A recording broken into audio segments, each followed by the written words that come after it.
갈렙이 헤브론을 탐냈던 이유에 대해 이야기해 보겠습니다. 오늘의 성경 큐티 묵상은 여호수아 14장 1절부터 15절까지의 말씀을 통해 성경을 인간적인 생각으로 보는 위험에 대해 깊이 생각하게 됩니다. 먼저 여호수아 14장 1절에서 5절까지는 요단 서쪽에 있는 기업의 분배에 대한 내용입니다. 이 구절에서는 이스라엘 자손이 가나안 땅을 정복한 후 각 지파에게 땅을 나누어 주는 과정이 나옵니다. 여기서 갈렙은 특별한 인물입니다. 그는 이스라엘의 정탐꾼 중 한 명으로 하나님을 온전히 신뢰했던 사람입니다.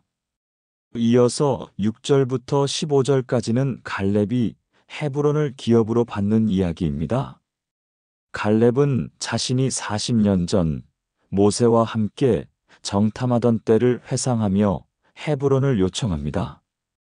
그는 당시의 약속을 기억하고 그 땅이 자신에게 주어질 것임을 믿었습니다.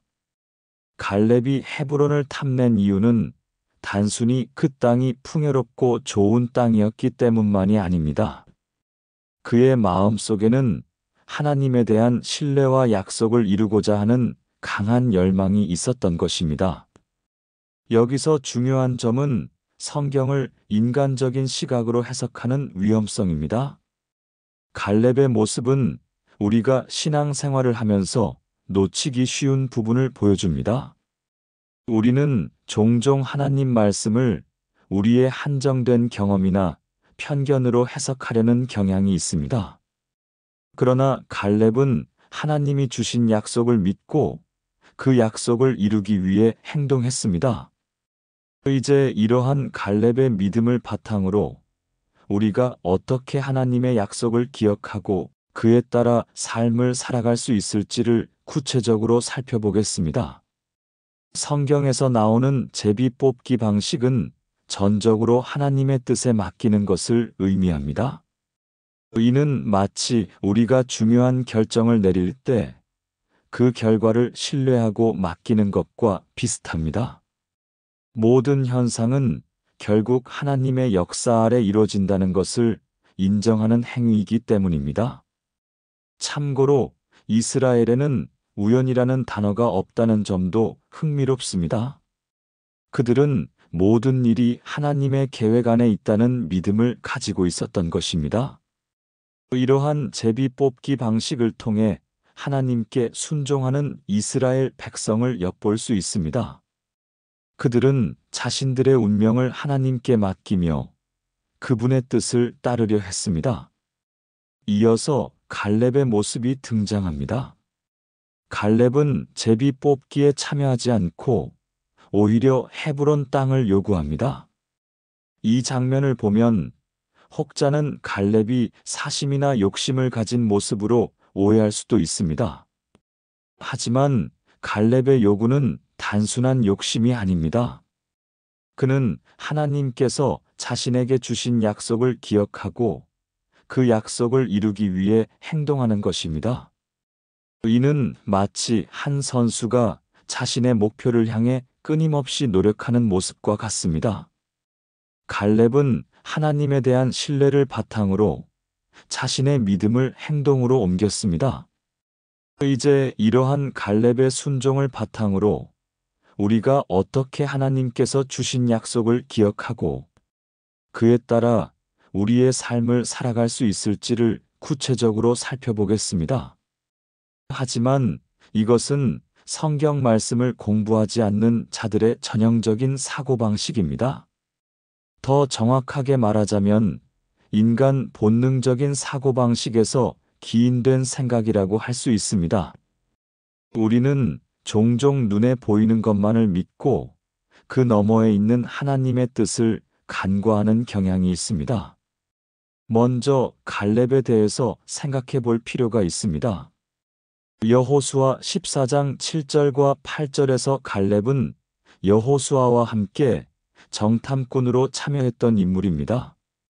다른 정탐꾼들이 부정적인 보고를 했던 반면 갈렙과 여호수아는 하나님께서 약속하신 땅에 대한 신뢰를 가지고 성실한 보고를 했습니다.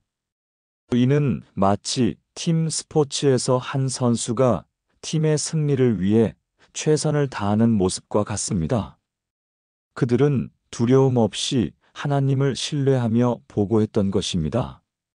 이로 인해 다른 정탐꾼들은 하나님께 벌을 받게 됩니다. 여기서 한 가지 주목할 만한 부분은 여호수아 14장 8절에서 언급된 형제들이라는 표현입니다. 갈렙은 자신의 동료들을 형제라고 부르며 그들과의 관계를 소중히 여겼습니다. 이는 그가 단순히 개인의 이익을 추구하는 것이 아니라 공동체의 일원으로서 함께하는 마음을 가졌다는 것을 보여줍니다. 이제 이러한 갈렙의 태도를 바탕으로 우리가 어떻게 공동체 안에서 하나님께 순종하며 서로를 격려하고 지원할 수 있을지를 구체적으로 살펴보겠습니다. 하나님께 죄를 지은 자들을 형제들이라고 칭하는 것은 갈렙의 겸손함을 엿볼 수 있는 부분입니다. 이는 마치 한 팀의 선수가 실수를 한 동료를 비난하기보다는 함께 격려하고 화합하려는 태도와 같습니다. 갈렙은 자신이 속한 공동체를 소중히 여기며 그들과의 관계를 잃고 싶지 않았던 것입니다. 더불어 갈렙이 달라고 했던 헤브론은 정탐꾼들이 보고했었던 아낙 자손 거인들이 있는 곳입니다. 이 지역은 성읍이 견고해 누구도 쉽게 생각하기 어려운 곳이었습니다. 갈렙은 과거에 정탐꾼들이 부정적인 보고를 했던 그곳에 대해 자신이 동료들에게 싸우러 들어가자고 했던 마음이 있었습니다. 이것은 단순히 힘든 상대를 두려워하는 것이 아니라 하나님께서 약속하신 땅을 정복하려는 강한 의지를 보여줍니다. 갈렙은 남들이 보기에 어려운 상대인 헤브론을 하루빨리 정복하여 하나님의 사역을 이루기 위한 마음으로 요청했던 것입니다. 이는 마치 큰 목표를 향해 나아가는 과정에서 여러 어려움과 장애물이 있더라도 그 길을 포기하지 않고 나아가는 모습과 같습니다. 이제 이러한 갈렙의 용기와 헌신을 바탕으로 우리가 어떻게 하나님께서 주신 사역을 이루기 위해 어려운 상황에서도 믿음을 가지고 나아갈 수 있을지를 구체적으로 살펴보겠습니다. 주위의 백성들은 갈렙의 상황과 그의 순종, 그리고 충성심을 잘 알고 있었습니다. 그래서 갈렙의 요청에 대해서 아무런 반대가 없었던 것입니다.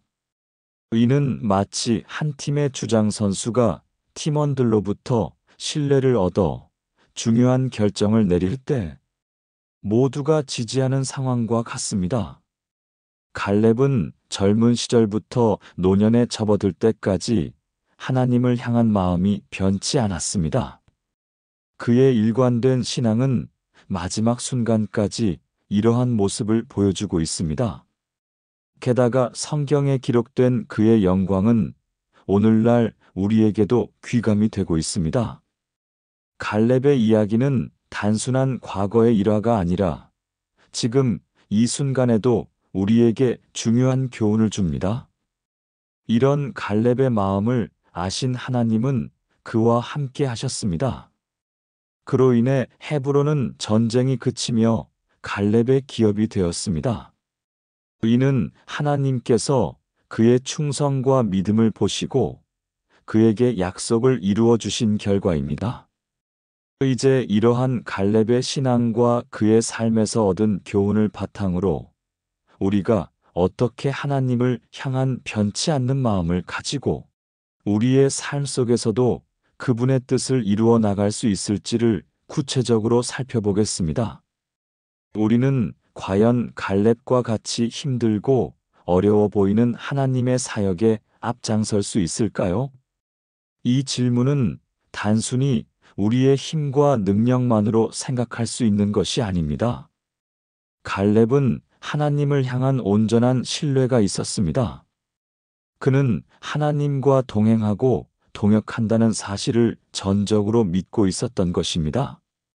이러한 믿음이 있었기에 갈렙은 담대하게 앞장설 수 있었습니다. 지금 우리에게 필요한 것은 개인의 능력이나 힘이 아닙니다.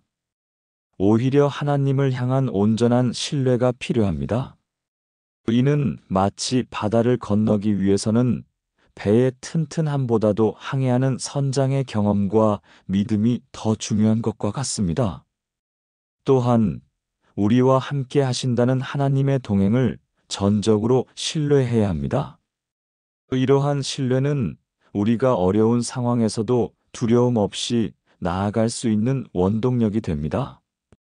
이제 이러한 믿음과 신뢰를 바탕으로 우리가 어떻게 어려움 속에서도 하나님의 사역에 기꺼이 앞장설 수 있을지를 구체적으로 살펴보겠습니다.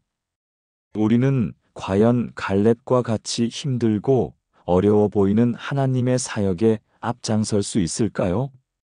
이 질문은 단순히 우리의 힘과 능력만으로 생각할 수 있는 것이 아닙니다.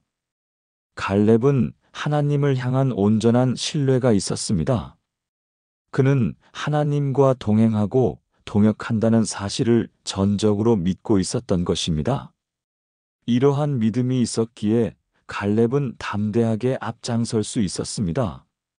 지금 우리에게 필요한 것은 개인의 능력이나 힘이 아닙니다. 오히려 하나님을 향한 온전한 신뢰가 필요합니다. 이는 마치 바다를 건너기 위해서는 배의 튼튼함보다도 항해하는 선장의 경험과 믿음이 더 중요한 것과 같습니다. 또한 우리와 함께 하신다는 하나님의 동행을 전적으로 신뢰해야 합니다. 이러한 신뢰는 우리가 어려운 상황에서도 두려움 없이 나아갈 수 있는 원동력이 됩니다. 이제 이러한 믿음과 신뢰를 바탕으로 기도문으로 마무리하겠습니다. 자비와 은혜가 가득하신 하나님을 찬양합니다. 오늘도 귀한 말씀으로 돌아보게 해주심에 감사합니다. 저 또한 하나님을 잊고 스스로의 능력에 의존하는 경우가 있습니다. 그러다 보면 저의 생각과 뜻에 의해서 행동하기도 하고 하나님의 뜻에 대해서 두려움에 물러서기도 합니다. 이런 저를 불쌍히 여기사 더욱더 하나님 동행을 신뢰하게 하시옵소서. 우리의 눈과 생각으로 판단하기에 앞서 하나님의 뜻과 의를 먼저 떠올리게 하소서. 전적으로 하나님을 신뢰하는 것이 무엇인가를 깨닫게 하소서. 인간의 의지가 아닌 하나님을 향한 순종과 충성으로 나아가게 하소서. 오늘도 우리의 기도를 들어주셔서 감사합니다. 아멘.